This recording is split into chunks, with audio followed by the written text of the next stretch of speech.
Caso Miguel.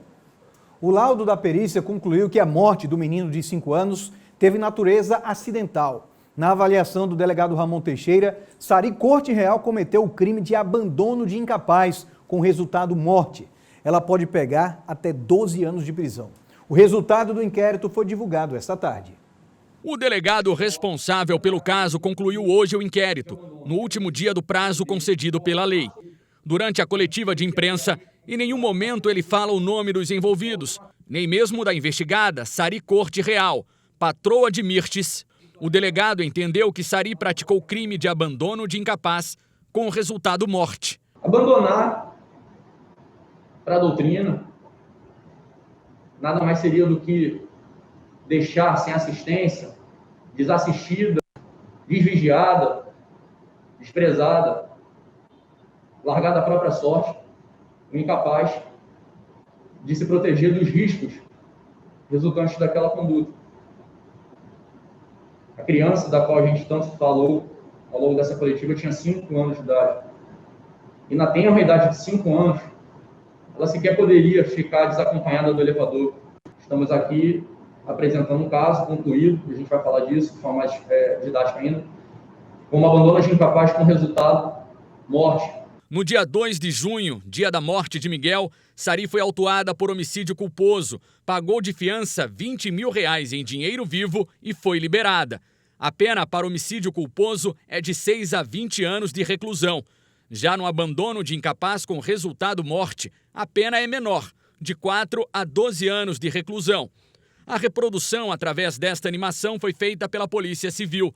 Ela mostra quando Miguel Otávio sai do elevador, chega ao hall de serviços, pula a janela, sobe o gradil de alumínio que quebra, provocando a queda do menino de 5 anos. As investigações sobre o caso chegaram à conclusão, através do laudo feito pelo Instituto de Criminalística, que a morte de Miguel Otávio foi provocada por natureza fortuita e acidental, ou seja, não houve participação de outra pessoa.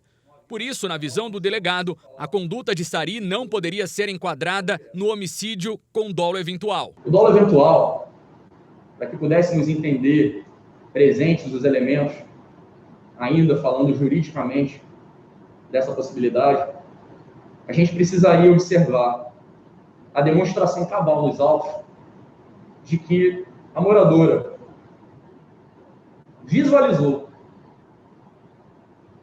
a probabilidade ou a possibilidade de que sua conduta viria possivelmente ou provavelmente a resultar na morte da criança e, segundo o requisito, ela agiu ainda assim, indiferentemente a isso, assumindo, concordando com aquele resultado. Isso nós não vislumbramos tampouco presente nos autos. O perito relata os acontecimentos a partir da 1h06, quando Miguel aparece pela primeira vez no elevador social. Segundo o laudo, Sari não consegue convencer Miguel a sair do elevador e ainda aciona a tecla C. Mas o elevador não chega à cobertura mesmo depois de Miguel sair. Uma ação de acionar, de pressionar, de teclar uma célula correspondente a um teclado correspondente à letra C, que era a cobertura. O restante, para onde ele foi, se ele foi por 20, por 25, 38, seria investigação conduzida pelo delegado. Para o delegado, o fato de Sari ter apertado ou não o botão da cobertura não influenciaria na morte, porque Miguel saiu no 9º andar.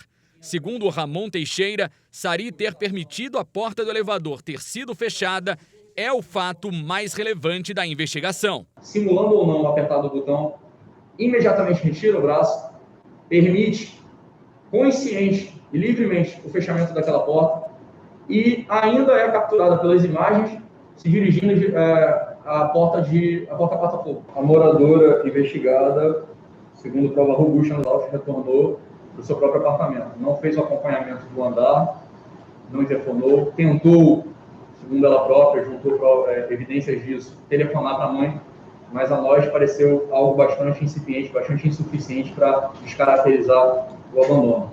O fato é que ela retornou para o seu próprio apartamento e, segundo o depoimento da própria manicure, para voltar a fazer o serviço de tratamento e embelezamento das suas unhas. Um dos pontos mais fortes da coletiva de imprensa foi quando o delegado afirmou que, sem sombra de dúvidas, Miguel procurava a mãe.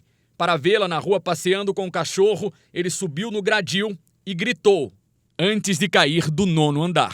Que a razão pela qual a criança ali subiu havia sido o chamamento da sua mãe. Então, ela subiu aquele parapeito, aquela janela, adentrou a área restrita dos condensadores de ar e subiu no gradil, o que estava atrás da sua mãe. 2 funcionários confirmam que imediatamente, antes do barulho da queda, ouviram por 2 vezes gritos de criança, de mamãe,